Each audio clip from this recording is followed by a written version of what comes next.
ನಮಸ್ಕಾರ, ನಾನು B R Naidu. Neat ಪರೀಕ್ಷೆ ಹಗರಣದ ವಿರುದ್ಧ ವಿದ್ಯಾರ್ಥಿಗಳು ನಡೆಸಿದ ಪ್ರತಿಭಟನೆಯ ವೇಳೆ ಕೆಲವು ಮಕ್ಕಳು ಪ್ರಧಾನಿ ನರೇಂದ್ರ ಮೋದಿ ಅವರನ್ನ ನಿಂದಿಸಿದ್ದರು. ತಮ್ಮ ಒಡಲಾಳದ ಆಕ್ರೋಶ ಹೊರಹಾಕಿದ ಮಕ್ಕಳ ಮೇಲೆ ಪೊಲೀಸರು ಕ್ರಿಮಿನಲ್ ಕೇಸುಗಳನ್ನು ಸಹ ದಾಖಲಿಸಿದ್ದರು. ಆದರೆ ಪ್ರಧಾನಿ ನರೇಂದ್ರ ಮೋದಿ ಸೋಷಿಯಲ್ ಮೀಡಿಯಾದಲ್ಲಿ ಬಂದು ನನಗೆ ಬೈದವರನ್ನು ಕ್ಷಮಿಸಿಬಿಟ್ಟಿದ್ದೇನೆ ಎಂದು ಮಹಾನ್ ಸಂತತ ಪೋಸು ಕೊಡುತ್ತಿದ್ದಾರೆ. ಅಷ್ಟೇ ಅಲ್ಲ, ನನ್ನನ್ನು ಮಾತ್ರವಲ್ಲದೆ ನನ್ನ ತಾಯಿಯನ್ನು ಸಹ ಬೈದಿದ್ದಾರೆ ಎಂದು ಚಿಕ್ಕ ಮಕ್ಕಳಂತೆ ಕಂಪ್ಲೇಂಟು ಹೇಳಿಕೊಳ್ಳುತ್ತಿದ್ದಾರೆ. मुझे तो गालियां दी गई, मेरी स्वर्गीय माता को भी गालियां दी गई.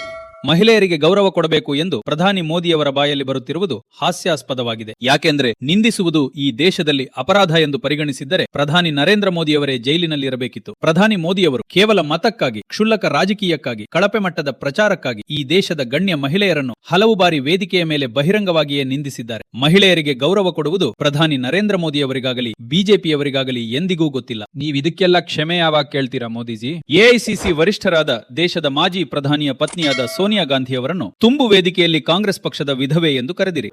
ಕಾಂಗ್ರೆಸ್ ಕಿ ಕೌನ್ ಸಿ ವಿಧವಾ ಥಿ ಜಿಸ್ಕೆ ಖಾತೆ ಮೇ ರೂಪಾಯಿ ಜಾತಾ ಥಾ? ಇದಕ್ಕೆ ಕ್ಷಮೆ ಯಾವಾಗ ಕೇಳ್ತೀರಾ ಮೋದಿಜಿ? ಮಹಿಳೆಯರಿಗೆ ಗೌರವ ಕೊಡಬೇಕೆಂದು ನಿಮ್ಮ ಪಕ್ಷಕ್ಕೆ ಗೊತ್ತಿಲ್ಲವೇ? ಸಂಸದೆ ರೇಣುಕಾ ಅವರನ್ನು ಸಂಸತ್ತಿನಲ್ಲೇ ಶೂರ್ಪಣಕಿಗೆ ಹೋಲಿಸಿದ್ದರಲ್ಲ. मेरी आपको प्रार्थना है, रेणुका जी को कुछ मत कीजिए. रामायण सीरियल के बाद ऐसी हंसी सुनने का आज सौभाग्य मिला. ಪ್ರಧಾನಿ ಮೋದಿಜಿ, ನೀವು ಯಾವಾಗ ಕ್ಷಮೆ ಕೇಳ್ತೀರಾ? ಮಹಿಳೆಯರಿಗೆ ಗೌರವ ಕೊಡುವುದು ನಿಮಗೆ ಗೊತ್ತಿಲ್ವೇ? ಚುನಾವಣಾ ಸಮಾವೇಶದಲ್ಲಿ ಹಿರಿಯ ರಾಜಕಾರಣಿ, ಮುತ್ಸದ್ದಿ, ಮುಖ್ಯಮಂತ್ರಿಯಾಗಿದ್ದ ಮಮತಾ ಬ್ಯಾನರ್ಜಿ ಅವರನ್ನು ಅವಹೇಳನಕಾರಿಯಾಗಿ ದೀದಿ ಓ ದೀದಿ ಎಂದು ನೀವು ಜೋಕರ್ ರೀತಿಯಲ್ಲಿ ಟೀಕಿಸಿದ್ದು ಮರೆತು ಹೋಯ್ತೆ ಮೋದಿಜಿ? दीदी ओ दीदी दीदी ओ दीदी. ಅವರ ಬಳಿ ಕ್ಷಮೆ ಯಾವಾಗ ಕೇಳ್ತೀರಾ? ಮಹಿಳೆಯರಿಗೆ ಗೌರವ ಕೊಡಬೇಕೆಂದು ನಿಮಗೆ ಗೊತ್ತಿಲ್ಲವೇ?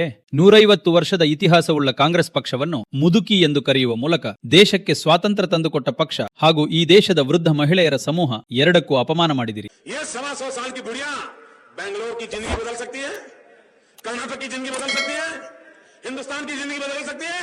मित्रों, ये 125 साल की बुढ़िया कांग्रेस हिंदुस्तान पर बोझ बन गई है. ಇದು ಸ್ತ್ರೀಯರಿಗೆ ಮಾಡುವ ಅಗೌರವ ಎಂದು ನಿಮಗೆ ಅನಿಸಲಿಲ್ಲವೇ ಮೋದಿಜಿ? ಇದಕ್ಕೆ ಯಾವಾಗ ಕ್ಷಮೆ ಕೇಳ್ತೀರಾ? ಭಾರತಾದ್ಯಂತ ಹಲವಾರು ಬಿಜೆಪಿ ಶಾಸಕರು, ಸಂಸದರು, ನಾಯಕರ ವಿರುದ್ಧ ಅಸಂಖ್ಯಾತ ಲೈಂಗಿಕ ಹಗರಣಗಳು ಹೊರಬಿದ್ದಿವೆ. ಯತ್ರ ನಾರ್ಯಸ್ತು ಪೂಜ್ಯಂತೆ ಎಂದು ಮನುಸ್ಮೃತಿಯ ಶ್ಲೋಕವನ್ನು ಬೊಗಳುತ್ತಾ ಮಹಿಳೆಯರಿಗೆ ಅಪಮಾನ ಮಾಡುವ ಗುಣ ಬಿಜೆಪಿಯ ರಕ್ತದಲ್ಲೇ ಬಂದಿದೆ. ಪ್ರಧಾನಿ ಮೋದಿಯವರೇ ಮತ್ತು ಬಿಜೆಪಿಯ ನಾಯಕರೇ, ನೀವು ಹೆಣ್ಣನ್ನು ಪೂಜಿಸುವುದು ಬೇಡ, ಗೌರವಿಸಿ. ಅವಳನ್ನು ದೇಗುಲದಲ್ಲಿ ಕೂರಿಸಿ ದೇವರ ಸ್ಥಾನ ನೀಡಬೇಡಿ. ಮನುಷ್ಯರಂತೆ ಪರಿಗಣಿಸಿ, ಅವರೊಡನೆ ಮಾನವೀಯತೆಯಿಂದ ವರ್ತಿಸಿ. ಅದಕ್ಕೂ ಮುನ್ನ ನೀವು ಪರೀಕ್ಷಾ ಅಕ್ರಮದ ವಿರುದ್ಧ ಹೋರಾಡಿದ ಮಕ್ಕಳನ್ನು ಕ್ಷಮಿಸುವ ಬದಲಾಗಿ ನೀವು ನೋಯಿಸಿದ, ಅವಮಾನಿಸಿದ ಭಾರತದ ಹೆಣ್ಣು ಮಕ್ಕಳ ಬಳಿ ಕ್ಷಮೆ ಕೇಳಿ. ವಂದನೆಗಳು. ಇದೇ ರೀತಿಯ ವಿಡಿಯೋಗಳಿಗಾಗಿ team BR Naidu channel subscribe ಮಾಡಿ.